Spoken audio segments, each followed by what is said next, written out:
Welcome back to Lagniappe Therapy. I'm Cassie, the Lagniappe Therapist, and today we're talking all things mindfulness. So grab your paper, grab your pen. You're going to want to write this stuff down. Today is the beginning of June, and if you follow me on social media, you know that I have started Mindful Hot Girl Summer, and it is my mindfulness challenge for the month of June. I wanted to do this challenge because mindfulness has become a really big part of my own mental health routine, and I think that it's one of those things that can be so life-changing, and not enough people do it. And so this is why I wanted to take the time this month just to settle in. School's out of the way, the kids are in summer camp, and so we can really focus on getting you to the place where you feel good. That's what Mindful Hot Girl Summer is all about. Let's talk about what you can expect from Mindful Hot Girl Summer. So week one is just going over a lot of the basics, setting us up with some simple tools that you can use throughout the month and hopefully through the rest of the year, rest of your life. Week two is just going to be a couple of different practices, kind of working on formal and informal mindfulness options. Week three is going to be how mindfulness can show up and help with mental health as well as physical health. The fourth week is just kind of wrapping it all up, giving you some more tips and tools, all the tricks so that you can have them ready to go for your toolbox.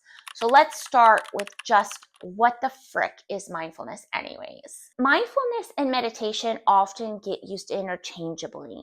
And even though some may think like, oh, it's semantics, it's really not, because meditation is a formal practice. Visualization, breathing, body scans, those are all formal meditation practices. But mindfulness is defined as a state of being aware and of the present moment and physical, bodily, and emotional sensations. It is a state of being. It is not a formal practice. It's very informal. It's taking stock of where I am right now. What am I doing? How am I engaged with this present moment? Mindfulness can be meditation, but not all meditation is mindfulness. Okay? I know, again, it may seem like semantics, but I promise you, as you get further into Mindful Hot Girl Summer, formal and informal is going to be really important, because sometimes formal is what trips people up and makes them stop doing. And so if we can lean into the informal, it's where a lot of the magic happens. That's the definition. Let's go into the science of mindfulness. John Kabat-Zinn is the most prominent Western mindfulness practitioner. He's written many books. If you look up any mindfulness information, he's going to be there somewhere, I promise. He has his own therapeutic training technique, and it's called mindfulness-based cognitive therapy. And this is an 8-week program that he goes over a lot of different mindfulness tools.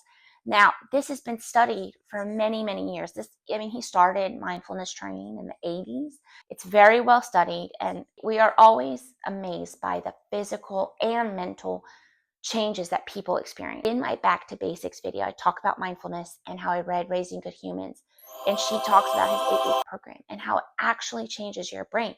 The way your brain processes information is different after 8 weeks of a formal mindfulness practice. I know right now it may seem really hard to kind of think about that as a way of being, but if we start with informal, we can lead up to formal, and you can start to get that more consistent formal practice under your belt. You don't have to start right away. We're going to start small. So don't worry, you're not starting your 8 weeks today, okay? We're starting small and we're working our way up. Let's talk about some of the benefits, the science that we see with mindfulness. One is anxiety, depression, mood, overall get better with this 8-week mindfulness training. Study after study after study has shown that your overall mental health is better when you do mindfulness training. Some of the other things that are actually really interesting for me are more of the physical, right? Heart health, immune health, anti-aging, cellular changes that happen with mindfulness training. And I imagine this is because even though cortisol is a necessary component for life, it can be very damaging. And so when you're doing this mindfulness training, you're basically you're turning off your fight or flight and turning on your rest and digest. That allows your immune system, your heart, to not have to work as hard. Those things don't have to work as hard, which allows them longevity. I have shared a mindfulness coffee exercise and a 1-minute breathing exercise on my YouTube shorts, as well as Instagram and TikTok. So if you're not following me, make sure you follow me, because then you have access to those videos. Next week, we're going to go over a lot more practices, so definitely make sure you're following along. I want to know, what are our thoughts on mindfulness? Have you tried before? What have been some of your favorite things? So make sure that you leave me a comment. That's this week's video. Make sure that you like, comment, and subscribe, because you're not going to want to miss another video. I'll see you guys next week. Bye.